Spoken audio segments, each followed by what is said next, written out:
Nag-e-enjoy nga yung mag-ama ko habang wala ako. Magka-holding hands pa talaga at naglalaro ng mahal-mahalan. Ako naman sana yung umiri dyan pero mas close pa sila.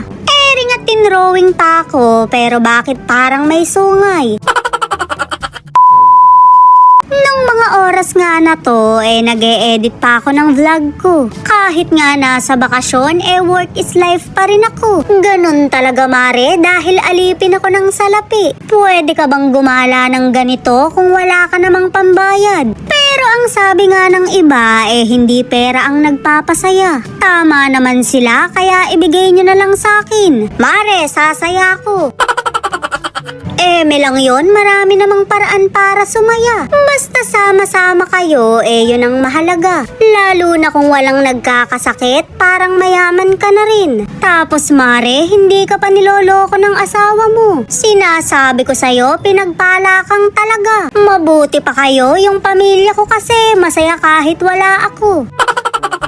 Sundan ko na kaya to para maloka na lang siya. Kundi lang mahalang gatas, baka 1 dosena na yung anak ko. Ewan ko ba mare, hindi kasi ako pinagpala sa breast milk. Well, hindi rin naman ako pinagpala sa breast at the same time.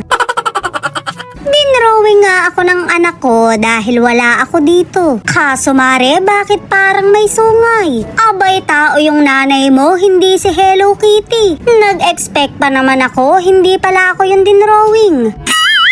Basta bago ako mag-35, iisa pa ako ng anak. Kawawa naman kasi to kapag wala siyang nakaagawan ng lupa. Pero lupa muna yung uunahin ko para totoo. Sa ngayon kasi mare, mga utang muna yung mamanahin nila.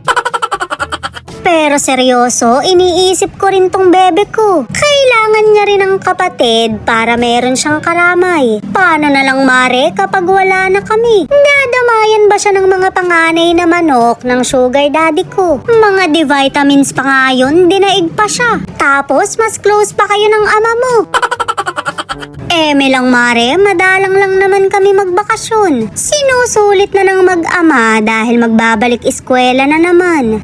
Ring at dumating na yung masarap kaya umorder na sila ng pagkain. Alam na alam talaga nila na pagkain ang kasiyahan ko. Napakaraming kanin naman ito, hanggang day 1 na lang talaga yung diet ko.